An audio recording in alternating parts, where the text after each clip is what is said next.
Hey, butterflies. It's your girl, Kaixa Rodriguez. And I hope that you guys can hear me, ladies and gentlemen. I hope that you can hear me. I apologize for my lateness. We have ran into a couple of technical difficulties this morning, and I was trying to figure them out. So I am going to just hope that you guys can hear me, and we are going to get right into today's show. You are listening to the Kaixa Rodriguez. I said that already, right? All right, let me see.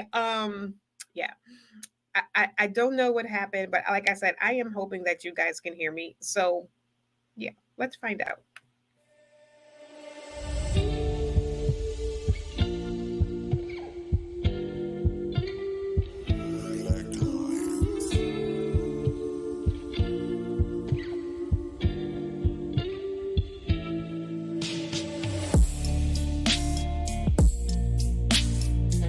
Great day, blessings to you.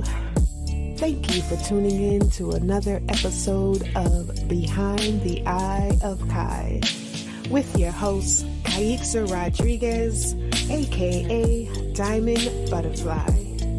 Make sure you tell a friend and bring a friend. And come on back every Monday at 11:30 a.m. to 1 o'clock p.m. Eastern Standard Time.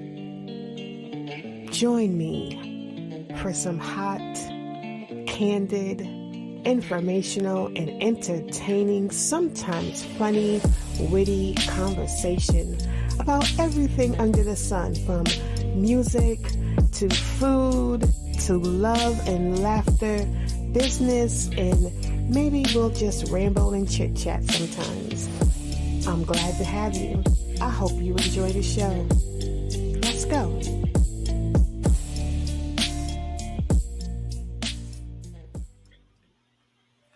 Yes, so welcome. I hope you like that intro. It's a little something new that I did this morning. I'm trying to get used to everything being backwards.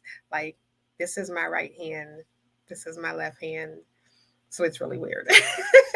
But happy Thanksgiving week, Friendsgiving week, Families Giving week, whatever you, this is like so weird. Whatever you describe this week as, it is a week of being thankful. It is a week of, being with your family, being with your friends, but also thinking about those who cannot, remembering those who cannot. There are people who, during this time of year, this is very, very, very hard for them. And, they're alone. Maybe, something bad has happened. A lot of people lose family members during this holiday season. Maybe they just don't have anyone. So trying to think about other people, not just yourselves, as you're at your workplace or at your school or wherever you are, and you're happy and you're giddy, and you should be. You have every right to be happy. You have every right to be giddy. You have every right to be, happy about what is going on in your life. I am not saying, hi, Coco. I am not saying that you don't have every right to be happy about the blessings that you have. But let's not forget also our friends and those that are close to us, or maybe even those we are only associated with, who might be going through a little bit more. So think about that coworker that you might be kind of close with, and ask people, just in general, hey, what are you doing for the holidays? Maybe you have space at your table for one more, or maybe you can even bring them a plate. There's a lot of people who do not have anyone to share this holiday with. Yes, keep everyone in prayer. Keep everyone in prayer. Keep everyone uplifted, and just spread. I like to say, spread smiles, spread joy. Spread that because this world really does need more of that. I unfortunately do not have a guest. I won't say unfortunately, because this show is not supposed to have a guest every single week. So I'm a little bit nervous, if you cannot tell. I'm a little bit nervous. This is my first time doing this solo. My niece is supposed to hopefully hop on in a little while, and we'll see. So we're going to just get into the conversation. I decided that we're going to talk about parenting today. We're going to talk about being a parent. We're going to talk about being a new parent. We're going to talk about being a young parent. We're going to talk about being a single parent. I've been all of those. I've been all of those. So I am qualified to have this conversation on my own if need be. And, it's holiday time. So think about those people that those mothers, those fathers, that young couple who may not have anybody else other than each other to spend the holidays with. Maybe they just had a baby and they're not quite ready to go out and bring that new baby around, even if it's family. Like, people get upset that people don't want to bring their brand new baby around family, or they don't want you to come over to see the brand new baby. Like, I'm your cousin, or, I'm your mom. I can't come. Like, listen, I understand everybody wants to see the new baby, but y'all don't understand that y'all have germs, and y'all don't understand that this new baby has not yet built up an immune system to fight off your germs. COVID is still a real thing right now. People are still coming down with COVID. This is the type of year where every sniffle, people are, they have colds, they have this type of infection, they have that type of infection, the flu. All of these things can really, really, really affect a newborn baby, a 1-month-old baby even. And just be respectful. Like, just because you want to see the baby doesn't mean that right now is the right time to see the baby, but you could bring them a plate. It shouldn't stop you from wanting to do from them. Bring them a plate, cook them a little small meal and bring it over to them. Here, I got here's half of a turkey, here's some collard greens, or I don't know what y'all eat. Everybody doesn't do collard greens. Whatever y'all families do, bring that family a little something and say, hey, we are not upset that you're not going to be here. We're going to miss you, but you go take care of that baby, and let them know that it's okay. Whatever decision they make, don't make them feel guilty for not wanting to bring their baby around during the holidays. Like, that's a lot of people during the holiday. Yes. Coco says, think about the baby, not yourself. Oh, yes. Oh, my goodness. Old school. Yes. Don't touch the baby. Everyone want to kiss the baby. They want to touch the baby's hands. Don't do that. I have a brand new granddaughter. She's 2 months old, and I have to remember when I have her, don't kiss the baby. Don't kiss the baby. Don't kiss the baby.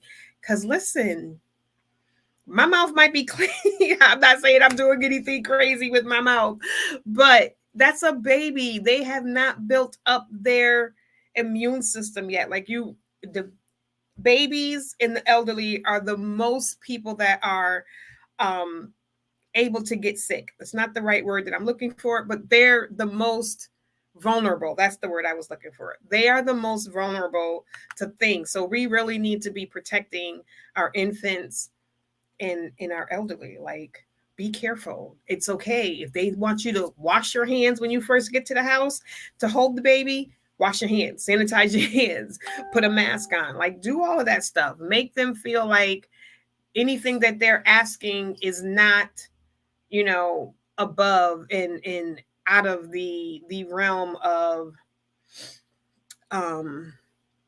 normalcy. Helping. Let's get into helping new parents.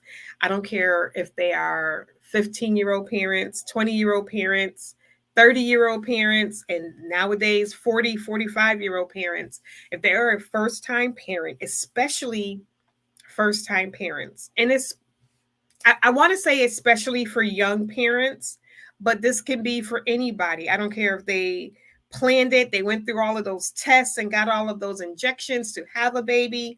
I don't care how the baby got here. People never know what being a parent is going to be like until they become a parent.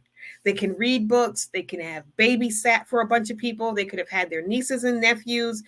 There is nothing like having your own child after giving birth, which can be, I mean, my son's partner, they were literally in labor for a week.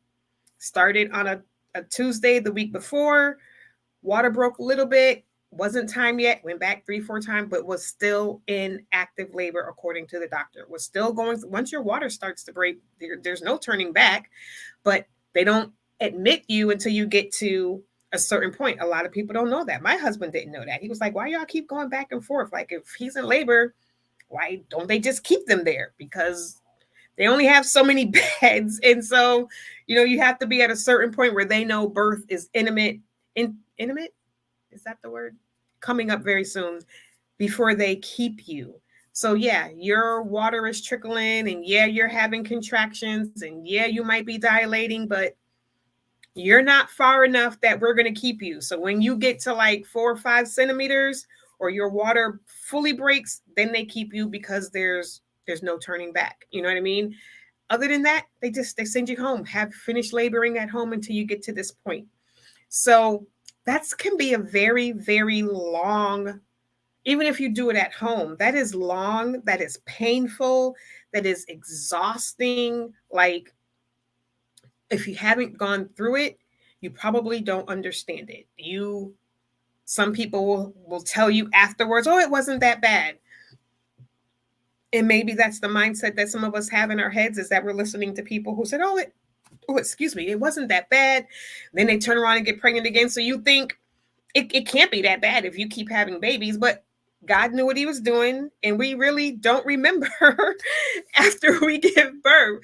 Like, my son and his partner, they're in there and they're giving birth. And once the baby came out, and once the afterbirth came out, that she was literally like, wow, I feel normal again. Like, immediately you feel, I mean, there's at least, what, the baby weighs anywhere between 5 to 10 pounds, so that's a whole lot of pressure off of you. And then the afterbirth feels is its weight as well. But it can be long, it can be exhausting, and even if you have a partner, it is long and it is exhausting, because you both are there, you're doing it together. If you're doing it alone, or you have your family or whatever around you, that person is still the person who's there feeling all of that. So now, once that's done, right, people really think that you should be able to get back to normal life. Like, hurry up, get back to work. Hurry up, get up, start doing stuff, get back to normalcy. You just had a whole human being come out of your body. Like, why would anyone think that you can get back to normalcy quickly? And they have a new normalcy. You know what I mean? Like, it's a new normalcy. It's not what they used to do.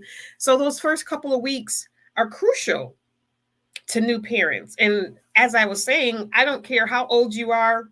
If it's your first baby, especially, you need help. And there is nothing wrong with asking for help. There's nothing wrong with needing help. There's nothing wrong with you as a parent if you ask for help. It doesn't mean you're not ready to be a parent. It doesn't mean you're not equipped to be a parent. It means that you just went through, if you just had surgery, people would help you. If you just had surgery, an intense surgery, some surgeries, you even get a home nurse to come out with you the first couple of days or the first week to help you do certain things. So why do people think that new parents don't need that same, when you're typing from Facebook, can you put your name in, because it doesn't tell me who you are, it just says Facebook user, so I apologize for that. It doesn't why do we think that new parents aren't the same as somebody who just had surgery? Like, some churches will offer meals for someone who just had surgery. Who's going to cook for, sister so-and-so who just had, surgery? We're going to bring dinner over, even though she has a husband, right? You're still going to bring dinner over. You're still going to help her, help her take care of the kids. Why don't we offer that to new parents? And I'm not saying people don't. I'm saying as a whole, as a way of thought. Why isn't it just thought process that new parents need help too? And they have a whole new person that they have to be there for. Like, their frame of mind needs to be correct, because they have a whole human being that they now are responsible for. So I think if anybody needs help, hey, if anybody needs help, It needs to be a thing. A meal train. I posted the other day on my Facebook page, just something that I found off the internet was like ways to help new parents. Like, I'm coming by to clean your house for you so that you don't have to do it because you literally just gave birth and you probably can't bend over without pain. You have a hard enough time just going to the bathroom or picking up the baby. Like, no, I got you. Don't worry about it. I'm going to clean up and then I'm going to go home. Don't worry about me. Go get some rest. Hey, how are you, Facebook? Um, I'm going to come over and I'm going to watch the baby for a couple of hours so you can get a couple of hours of sleep. Like, I watched my grandbaby last week because my son's partner went to the emergency room because just wasn't feeling right. So they ended up being a little something wrong, nothing major. But I kept her overnight. And they say sleep when the baby sleeps. That's how you get your rest. It is not rest. Baby sleep for an hour or two at most. Yes. They call me Kiki. For Kaiksa. So she gonna call me Kiki. And I keep calling myself Auntie Kiki. I don't know why I keep saying Auntie Kiki because I'm not auntie, I'm grandma. Oh my goodness. So what was I saying? Oh, so if I'm tired and I'm not even the one who just had the baby, like I get a good night. Well, I don't get a good night's sleep, but that's a whole different segment, different episode. But if I'm watching the baby overnight and I'm trying to sleep when the baby sleeps, I haven't just given birth. I wasn't up for a week in labor. I haven't been dealing with the baby on a daily basis, trying to feed her and learn her schedule and get her on a schedule and trying to nurse and trying to do all of that stuff and still be myself and deal with my own emotional hormone level being all over the place, all of that. If I'm just a regular person and I keep her overnight and I'm exhausted when I wake up in the morning, why would we think a new parent would not be? And both parents, because dad is doing the same thing. If he's in that baby's life and he's there with his partner, wife, husband, whatever, they're there. They're both exhausted. He's been up just like she was through the whole birthing process. He's up, she's up, he's up, she's up, she's sleeping, he's sleeping. And if the baby's in their room, maybe they're not in a position to have the baby in their own room. And a lot of people don't want to put the newborn baby in their own room until they're maybe a couple of months old. So they want to keep them with them. They're in the room, they have their own place for the baby to sleep, but you're not getting a good night's sleep. Naps are wonderful. You're not getting a good night's sleep or even just sleeping during the day. When that baby, we say this, and I say it, and I told her to sleep when she sleeps. When Ivy sleeps, you get a couple of hours of sleep, but you're not getting a restful sleep. Why? Because in the back of your mind, you're like, I got to be able to hear the baby. I got to be able to hear her if she wakes up. So it's not a full, deep sleep like you would sleep if no one was around and you didn't have to hear anything. I didn't get a good night's sleep. I got probably no sleep, and because when she wakes up, you're like, oh, I just fed you. It's only been like an hour. Are you ready to eat again? So you try to play with them. You try to do little things. You talk to them. You do all of this little stuff to try to keep them from, wanting to eat every half an hour just because they're awake and they're, a little cranky. You don't want to just shove a bottle in their mouth.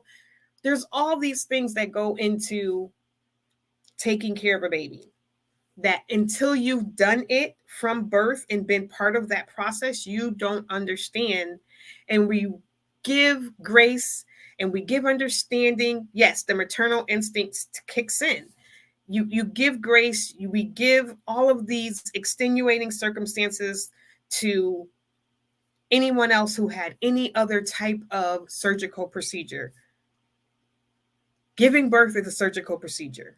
Giving birth, some women don't make it from the other side of that. Like, this is literally, I don't want to say a life-threatening procedure because it is a blessing, but it's a life-threatening procedure. So many things can go wrong with the mother, with the baby, and then when she gets home, society expects her to just pick up and go back. Expects them to just be able to handle it. That's your baby. Go do what you got to do and just be parents, without a community to help them. Why? I don't understand it. I don't get it. I was a young parent. I had my first at 19, my second at 21. So I had two in my early 20s. And, going from staying with the dad's family to, girl, giving birth is major, major. I mean, it's hard. And we ought to rally around new parents, whether it's a single parent, whether there's a two-parent household, they still need help. And they need, especially the first month, forget the first 2 weeks, the first month, they need help because that baby is brand new, right? The baby is, oh my, you ain't never lied the first 5 years because every day it's something new. Every day it's something new. You're when they're first born, if you're trying to nurse, are they getting enough milk? Are they eating enough? Are they okay? They want you to do it every 2 hours. So imagine every 2 hours for half an hour, 15 minutes this side, 15 minutes this side, 15 minutes this side, 15. You're doing that. And yes, that's your child. And yes, you want to be a good mother. But that doesn't mean that it's not exhausting beyond just you went to work for 8 to 10 hours a day. It's exhausting beyond that. Imagine if you had to do your work schedule for 10 hours in a 2-hour segment, and then again in 10 hours in a 2-hour segment. Like everything that you had to do in 10 hours you had to do in 2 hours, and then you got a little bit of a break, and then you had to do it again in the next 2 hours. You had to wake up and do it all over again, and then go back. And then you got people said, okay, we'll sleep, because of course the baby's going to go to sleep after they eat. But now you're going to get woken up and you got to go back and give 100% on the job. And then you can go to sleep. And then you got to wake up and go back and give 100% on the job. That is a new parent's life. That's a new parent's life. Hey, Mav. Yes. She said, my kids are 23, 17, and 8, and I am still tired. Listen, my kids are 30, 32, 30, 23, 24, and 20. I'm still tired. And now I'm a grandmother, and I help out as much as I can. Oh, tell Connor I said happy birthday. I got some stuff here for him too. I need to send.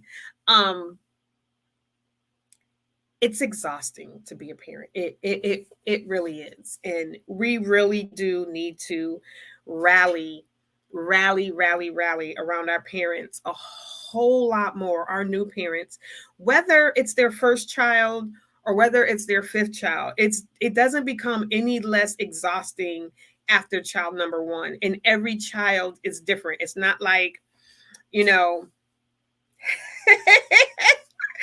it's not like once you have a baby, exactly, you have an idea of what to expect, right? Because you've done this before. So you kind of get a feeling. But I can tell you, I've had 4 children, and every pregnancy was different. Every birth was different. I had small babies. So to you ladies who have 8, 9, even 7-pound babies, 7, 8, 9, my hat's off to you, because my body said 6 pounds, get out of here. Oh, see, and I would not, if God said I had to at this age, I guess I would have to. But listen, yes, menopause is in full swing right now. Like, listen, I love my grandbaby, but I want to keep it for a couple of hours and give her back. Keep her for a couple of hours and give her back. But I am willing to do that because I understand the other side of that is when a new parent feels as though they have no one to turn to, nobody that they can depend on. And even when they do, we know that postpartum depression is real, even when they are supported, even when they feel like, even when they know they have people around them. Postpartum depression is real and it happens. So they need people that they can turn to. Woo! My sister had a 10-pound baby and pushed him out. My body was like, no. When that doctor said, and they told me all of mine were supposed to be like 8, 9 pounders, my body said, oh no, we're not doing that. We're not doing that. 5.5 to 6.5 were my kids, and it was like 5, 6, 6, 5. That's how my kids went. Yeah. Nope. Nope. And I think the last two were early. They were like a couple of weeks early because it was just like, no, we're not. You're already at 6.5 pounds. We're not letting you bake another 2 weeks and get to 8 pounds. I swear that's what my body said. But it's exhausting. Like, I'm just going to keep saying this over and over and over again. Being a new parent is exhausting. And I don't care, like I've said, if you planned to get pregnant, I don't care if it was an oops. I don't care if you were on birth control and something happened. I don't care if you was just out there doing whatever it is that you do and I'm pregnant. People don't, and they don't understand it because everyone assumes that once you hold that baby in your hold, when you hold that baby, that you are automatically going to connect, you're automatically going to feel love. Don't worry. Once you feel like, some people start feeling depressed while they are pregnant, like they are emotionally detached. They gotta be like made to eat and things like that. Not that they don't love their baby, not that they don't want their baby, just something happens in the brain that disconnects them from those normal feelings, and now they feel bad, which makes them feel more depressed. They feel like a bad parent. Like, the world does not give women, I think, the support that we need during childbirth, during the process of becoming a parent, during the process of pregnancy, during the process, especially right after. Like, to send somebody home within 24 hours is crazy. 24 hours after you give birth, they are sending people home. What? Oh yeah. When I was pregnant, all I wanted to do was sleep. But I couldn't because I had a job. So you got to get up and you got to go to work, but you're exhausted. You're eating for two, your body's working twice as hard. You're doing, you know, triple the amount of work. Everything weighs more. It's listen. Listen. The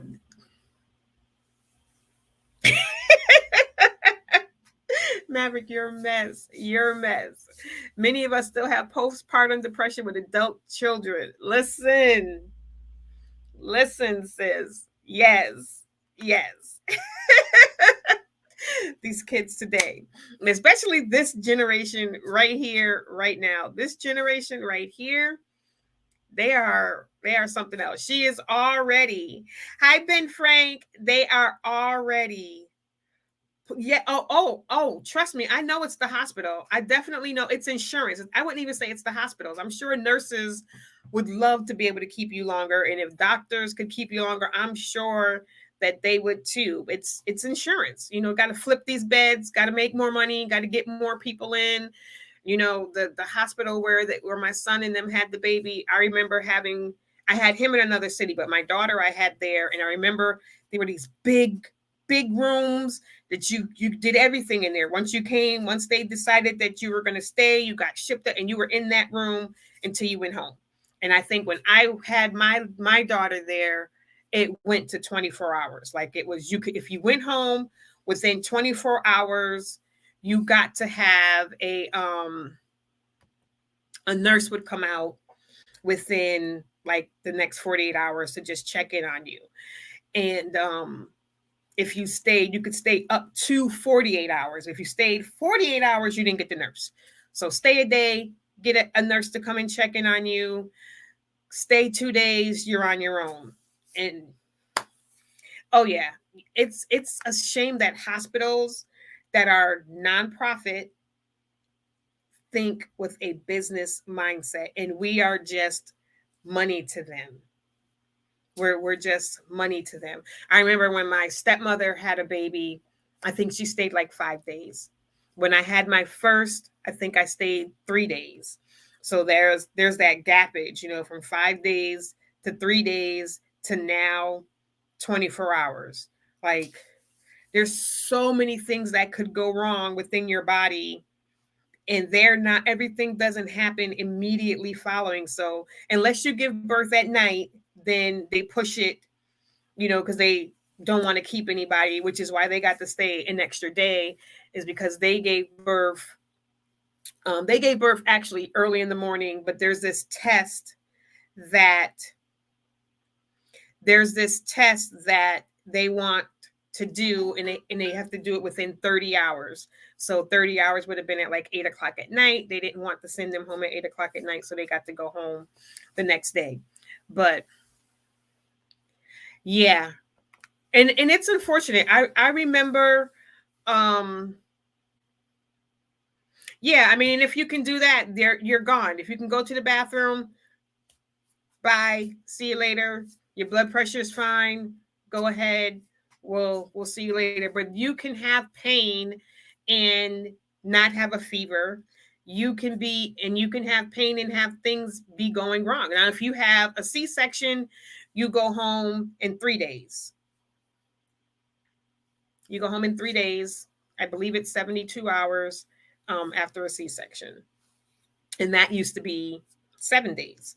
One, because you need that help. Like, you can't lift anything. You aren't even supposed to lift your own baby after a C-section.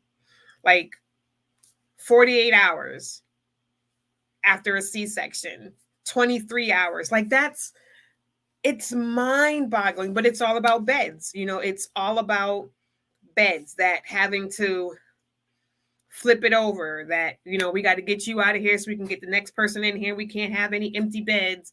We got to keep it going.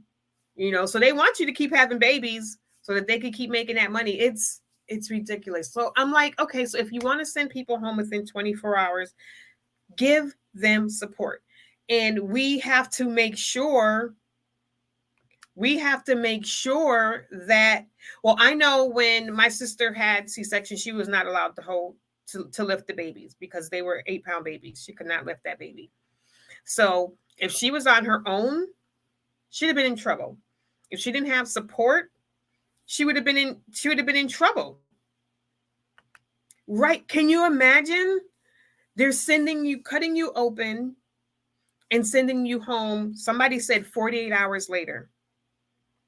2 days after they just cut you open. But I mean, they do that with regular surgery. A lot of surgeries are same day now. I had the gastric sleeve. It was same day. I had both my knees replaced. It was 24 hours. That next day I went home. And that's, cutting you open and infection. I had a nurse. They'd rather send the nurse to your house than keep you in the hospital to make sure that things don't go wrong. They're going to send you home and then send somebody there to start PT and do all of that type of stuff. It's, yeah, quick turnaround. Get you in, get you out. Just like doctors' offices, doctor office, they got that. We can't talk about all of this today. You'll have to make another appointment and come back. Like, wait, what? Yeah, because you got a 15-minute doctor's appointment to talk about whatever it is. And if you want to talk about something that goes over that 15 minutes, then you're going to have to make a new appointment. You're going to have to make a new appointment, and they're just opening up. Can you imagine during COVID having to give birth without your partner or your mom or anybody because nobody could come in the room with you? It's your first child and you could not be there to witness the birth of your first child because of COVID.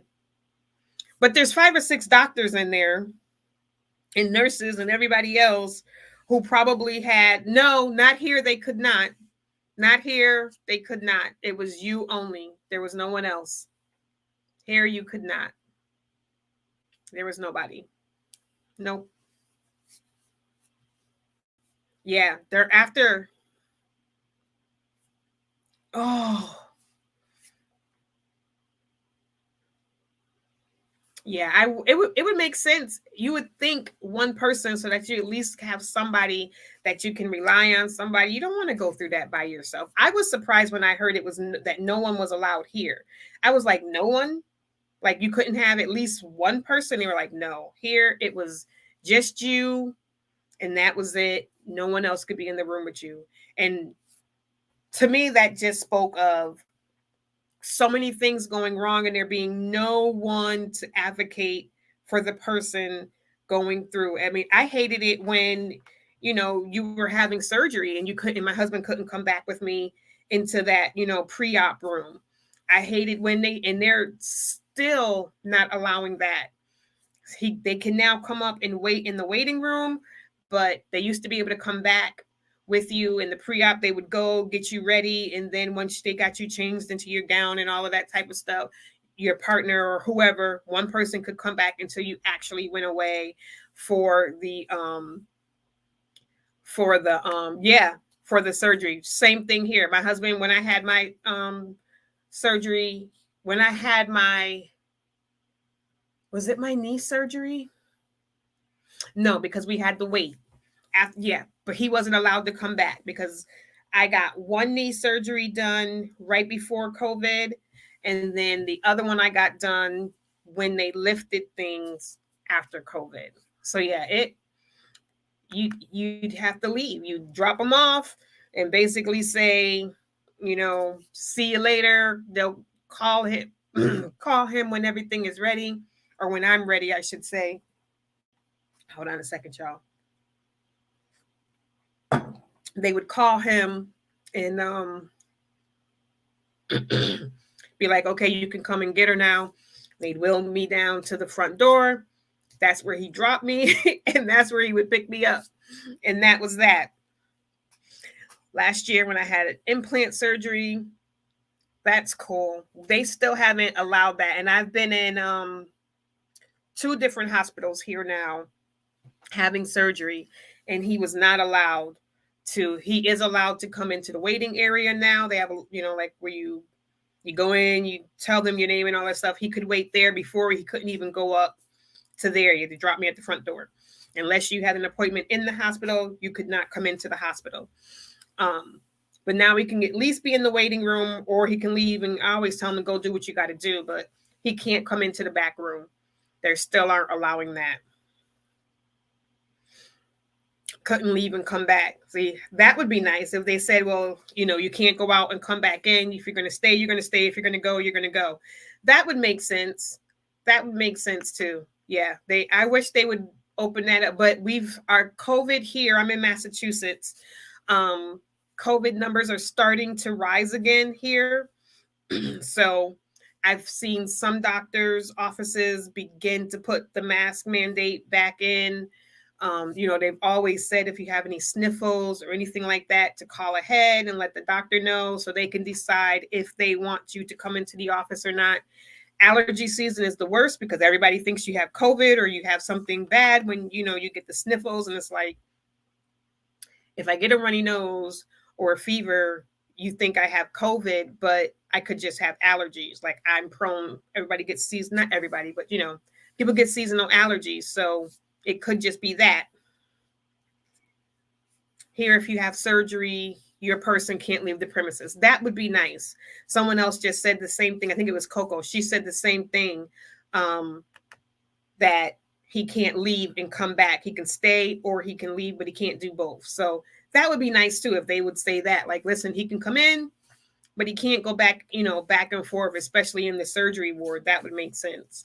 That would make sense. But yeah, no, they haven't done that yet. You can, they say wait, or we'll call you, but it's never been said like, well, if you're going to wait, you can't decide to leave and then come back in. Like, if you're going to leave, you're going to leave. If you're going to stay, you're going to stay.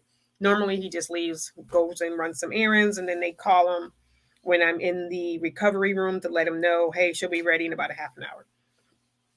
But you see, we give more, like I said, grace, more, I can't think of the word again, more help to people who have had surgery, and we don't think of societal wise, so this is not for everybody, this is it's a general, of childbirth as a major surgery. We don't think about that. We think about that as something these two people decided to do, and here's this beautiful baby, so they just have to deal with being new parents, when there's a lot that goes through a woman's body physically to give birth, and also through her partner dealing with, he's catering to her, he's got to help take care of the baby, he's, all of this stuff that Coco, all of this stuff that she has to do. Hold on one second, y'all. Let me make sure my niece isn't here. Coco.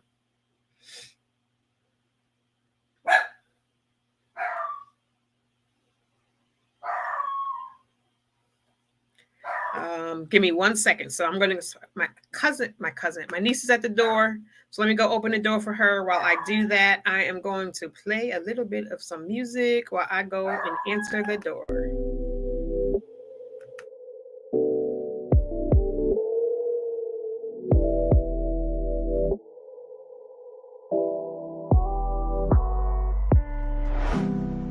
No need for words, our minds speak in tongues only our bodies understand. The language of a forbidden land. The language of a forbidden land. Champagne and slow music are usual to set the mood, but not tonight. Not tonight. I have something different in store for you. Something different for you. Open the door. My body is yours to explore. You hold the master key. You're all I want and need. I'm all yours. Let your clothes hit the floor. Been on my mind all day. Whatever you want, it's okay. I'm fresh out the shower, still glistening. Body dripping from the water. Body's dripping. Legs shaking with anticipation, your skin on my skin. Your hands on my thighs, your lips on my lips, caressing me. Feeling your eyes, you've won my body, eternally. No need to be discreet, enter me, feel me, control me, thrill me. Hands on my waist, hold me in place, I accept all of you. Take your time, we have all night. Slow and steady, boy, please, this body right. Overcome with emotion, explosions emerge. My pity is purring, the sheets are so. I'm ready for round 2, but I'm awakened. It was just a dream. Damn. I hate reality. As we talk about parenthood, I played the sensual song, right? As we talk about parenthood, listen, but it was just a dream. So wasn't nobody doing nothing for real, for real. My dog is gonna bark in the background because my niece is coming in. But yeah, so thank you for tuning in. We're not done. We're about halfway through. This is the second episode of Behind the Eye of Kie, and I appreciate you guys for being here. Because I say, why you trying to make the man? I'm like, oh my goodness, I can't believe I. Oh my God, y'all are a mess. Yes.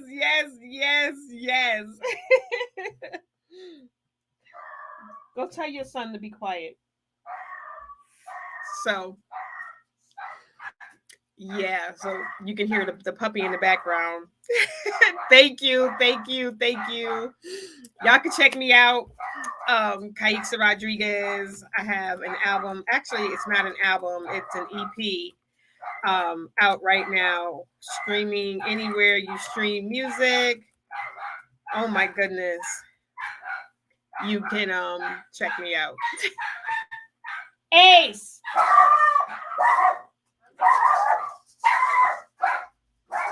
It's gonna be one of those days. Coco. You on the shelf. next to the crate. All right, we might have to play another song so I can go get the dogs. It's gonna be what we're not gonna play. We're not gonna play. Wait, where's my husband's track? We're gonna play that one. We'll be right back again. Oh yeah. Here we go. Always on my mind. Girl, I need your loving, 'cause I can't get you out of my mind. Come on, baby, give me your loving. Got to have your loving, 'cause I can't get you out of my mind. Baby, just give me your loving. Nobody does it like you do. You're teaching me things I never thought you knew. Got me twisted, yeah. There's a part of you I never knew existed. And when you leave me, girl, I'm all shook up. I can't wait until we look back up. Got me tripping, when the weekend comes, it's time to have fun. If I'm being honest, I think about you day and night. With you in my thoughts, it all feels right. Yeah. I think about you only because you are my one of a kind. And I can't get you off my mind, girl. I need your loving, 'cause I can't get you out of my mind. Come on, baby, give me your loving. Got to have your loving, 'cause I can't get you out of my mind. Baby, just give me your loving. My mind is full of thoughts of you and all the things that we can do. You got me feeling like Jodeci, like boys to men, I'm on bended knees. I try to get you out of my head and put these thoughts of you to bed. But no matter what I try, I still can't get you off my mind. If I'm being honest, I think about you day and night. I can't get you out. With you in my thoughts, it all feels right. I think about you only because you are my one of a kind. Your love, baby. And I can't get you off my mind, girl. I need your loving, 'cause I can't get you out of my mind. Come on, baby, give me your loving. Got to have your loving, 'cause I can't get you out of my mind. Baby, just give me your loving. Give it to me. Give it to me. Give it to me. I need your loving. I need your loving. Give it to me. Come on. Give it to me. I need your loving. I need your loving. Come on. Girl, I need your loving, 'cause I can't get you out of my mind. Get you on my mind. Come on, baby, give me your loving. Got to have your loving, 'cause I can't get you out of my mind. I try. Baby, just give me your loving. Yeah. Come on, baby, give me your love. I can't go without it, I need it. I tried to get you out my mind, but you're there all the time, and I can't. All right. We are back. We got a little bit of peace for a minute, a little bit of reprieve. Coco is here with me, and come on. This is my normal sidekick. This is my Coco's. These are my Coco's, and the one that you heard barking like crazy is her son.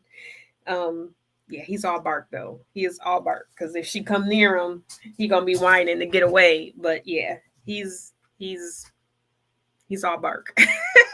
A fierce bark nonetheless. He has like a hound dog kind of bark. I don't know.